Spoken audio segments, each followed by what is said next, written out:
এইসব বিএনপির কথা বাদ দেন, বিএনপির কথার মধ্যে পুরো আমি পাই না, কনসিস্টেন্সি পাই না, এবং পরস্পর বিরোধী কথা। মানে যে কে একটা পোস্ট দিছিলেন আর কি, যে সালাউদ্দিন সাহেব স্বৈরাচারকে কবর দিচ্ছে, রিজভী সাহেব সেই লাশ জিন্দা করতেছে। ওই কি বলে যে ইশরাক নাকি ইন্ডিয়াকে নস্যাৎ করে দিবে, আবার কি বলে যে আমির খসরু মাহমুদ ইন্ডিয়াতে গিয়ে এমন এমন মানে জেস্টার পোস্টার যে মানে মনে হচ্ছে যে আওয়ামী লীগ নেতা। তো এই একে পরস্পর বিরোধী। হ্যাঁ, কেউ বলতেছে যে সরকার ঈদের পরে আন্দোলন, কেউ বলতেছে যে সরকারকে সহযোগিতা করতে প্রস্তুত। তো এইসব কথার মধ্যে কোনো মানে নাই।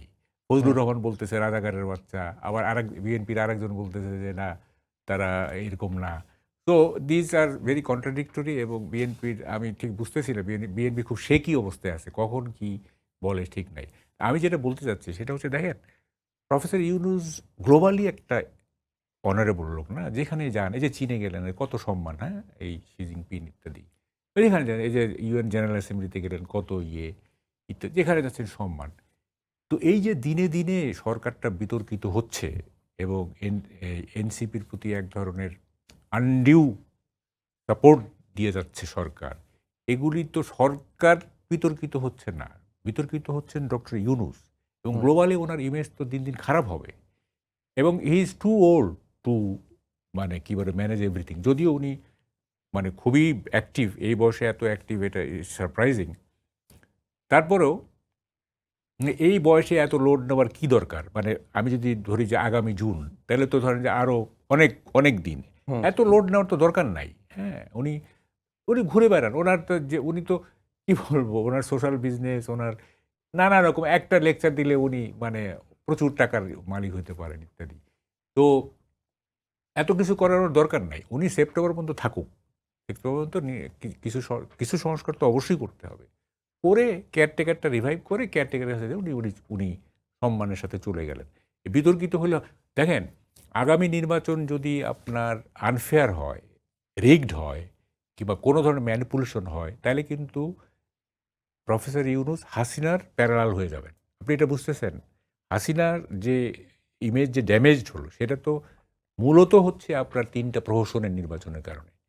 তো এই সরকারের আমলে নির্বাচন প্রহসন হতে বাধ্য। কারণ ডক্টর ইউনূস হয়তো ভালো মানুষই দেখাবেন, কিন্তু আরও আছে না, সরকারের লোকজন আরও আছে না, তাদের তো আরও অনেক ফিলসফার গাইড আছে তাদের পিছনে। তারা তো এনসিপি কিতে যে কোনোভাবে হোক তাদের জিতে আনতে চেষ্টা করবেন। তো যদি যে কোনো উপায় জিতিয়ে আনার চেষ্টা করে, তাহলে তো এই আনফেয়ারমেন্সে যেতে হবে, তাই না? আনফেয়ারমেন্স টোটাল দোষটাতে গিয়ে তো প্রফেসর ইউনূসের উপরে। গ্লোবাল ইমেজ তো তার তখন হাসিনার প্যারালাল হয়ে যাবে। এই জিনিসটা উনি বুঝতেছেন কিনা? এই যে দিনে দিনে বিতর্ক হচ্ছে, নানা রকম বিতর্ক হচ্ছে, এই যে উনি কিছু বললেন যে নিয়োগ বাণিজ্য, তো এইটা টাকা পয়সা, এই সেই, তারপরে ধরেন যে কিছু মিসম্যানেজমেন্ট, হ্যাঁ, এইসব কারো বিতর্ক হচ্ছে না? এটা কি মানে চাপা থাকতেছে? গ্লোবালি কি এটা চাপা থাকতেছে? চাপা তো থাকবে না। এখানে তো নানা রকমের এজেন্সি আছে, এখানে অনেক মানে ইন্টারন্যাশনাল পত্রিকার ঢাকা অফিস আছে, এখানে জাতিসংঘের হেড অফিস অফিস আছে, এইখানে আপনার কি বলে ইউএনডিপির অফিস আছে, এইখানে ধরেন যে নানা বিদেশি কি বলে যে প্রেসের যেখানে হেড অফিস আছে, তাই না? তো এইখানে কোনো কিছু চাপা থাকবে না, হ্যাঁ। এবং আলটিমেটলি এই জিনিসগুলি দিনে দিনে দিনে দিনে যখন মানে একটা জায়গায় চলে যাবে, তখন কিন্তু মানে প্রফেসর ইউনূসের এখন যে ইমেজ আছে, ইমেজ অনেকটা নষ্ট হয়েছে, এ ব্যাপারে কোনো সন্দেহ নেই। কারণ উনি অনেক কিছুই প্রশ্রয় দিয়েছেন, এটা কিন্তু একটা পারসেপশন, উনি অনেক কিছুই প্রশ্রয় দিয়েছেন, তবে অত না হয়েছে আর কি। তো এখন এই ড্যামেজটা কন্ট্রোল করতে হবে, আপনাকে ড্যামেজ কন্ট্রোলে যেতে হবে।